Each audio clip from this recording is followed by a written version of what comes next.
शांति भंजी से लौट के आता हूं, बराबर समय दिया जाएगा डिबेट के लिए। शांति भंजी, बीजेपी आरोप लगाती है कांग्रेस के ऊपर, कांग्रेस आरोप लगाती है बीजेपी के ऊपर, पार्टियों में घोटाले हो जाते हैं, चाहे कांग्रेस की बात करें चाहे हम बीजेपी की बात करें।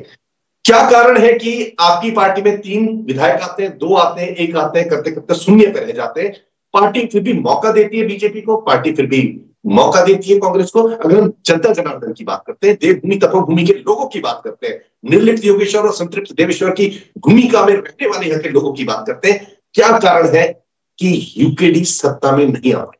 शांति प्रसाद जी। देखिए, सिंपल सी बात है, भारतीय लोकतंत्र वर्तमान दौर में पार्टियों के अधीन होकर चल रहा है। बड़े बड़े पूंजीपति घोषित करते हैं और पार्टियों से चुनाव लड़ते हैं, चुनाव जीत कर आते हैं, बेमुद्दों की जीत होती है, उसके बाद फिर जनता के साथ इस तरीके की ठगी होती है, वो जनता देख रही है। इन 23 वर्षों में अगर उत्तराखंडियत पे काम हुआ है तो हमें दोनों पार्टियों को साधुवाद देना चाहिए। जैसे राजधानी बन गई तो भाजपा कांग्रेस को साधुवाद, उत्तराखंड में कोई घोटाला नहीं हुआ, इसकी भाजपा को साधुवाद, कांग्रेस को साधुवाद। उत्तराखंड के अंदर नौजवानों को अगर रोजगार मिल गया तो दोनों को साधुवाद। मिला क्या है? जनसंख्या विस्फोट।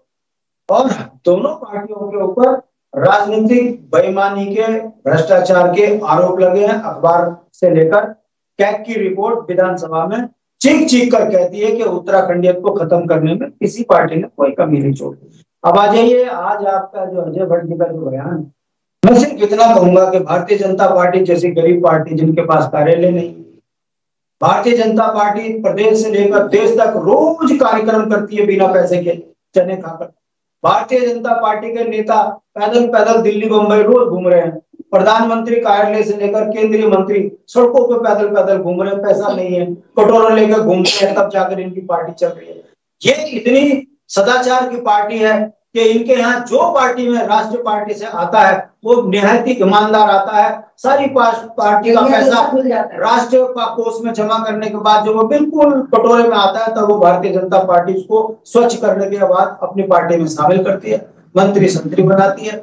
जहां जहां भाजपा की सरकार है वहां वहां भाजपा के तमाम नेता कर्ज में डूब गए, बर्बाद हो गए, मगर राष्ट्र को बचाने में इन्होंने अपना घर तक जमीन तक बेच खाई। ये भारतीय जनता पार्टी का राष्ट्रीय चरित्र है। मुझे लगता है कि भारतीय जनता पार्टी जो कहे वो सही, भारतीय जनता पार्टी जो ना कहे उसके ऊपर जांच होनी चाहिए।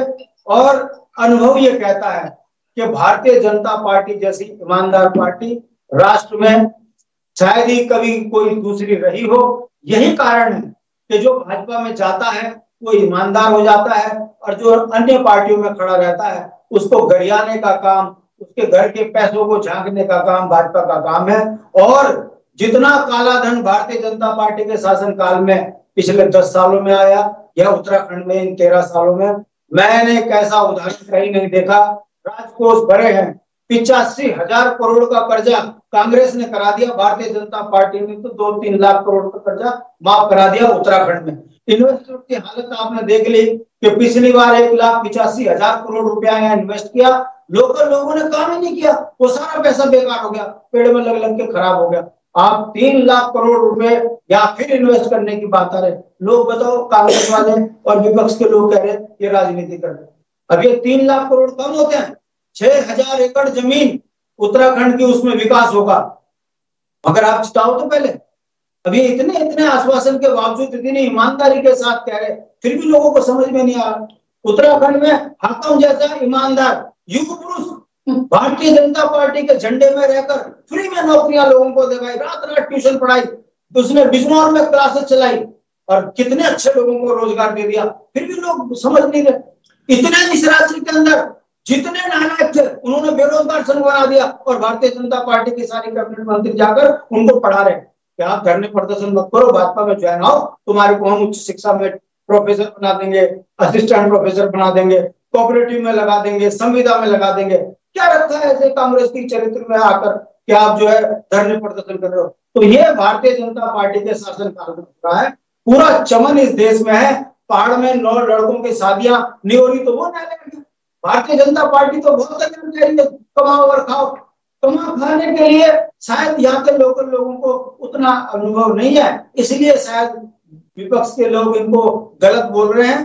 राज्य चमन में है, स्वर्ग बन चुका है और आप देखते रहिएगा लोकसभा तक अभी तो 3 लाख करोड़, अभी तो घर घर में आपको रोजगार दिखेगा। और जो भाजपा पर आरोप लगाए उसको ये सोचना चाहिए कि 10 साल में इस देश के अंदर भले ही आदमी भूखा मर जाए, गैस का सिलेंडर 1500 से नीचे नहीं आने देंगे। बिल्कुल, भले ही उत्तराखंड के अंदर बेरोजगार मर जाए, मगर देश को झुकने नहीं देंगे। पूरे देश के अंदर आरबीआई चिल्लाए, हर विभाग चिल्लाए कि हमारी संस्थाएं खत्म होगी, मगर भारतीय जनता पार्टी की ईमानदारी पे देश को कोई उंगली नहीं उठानी चाहिए।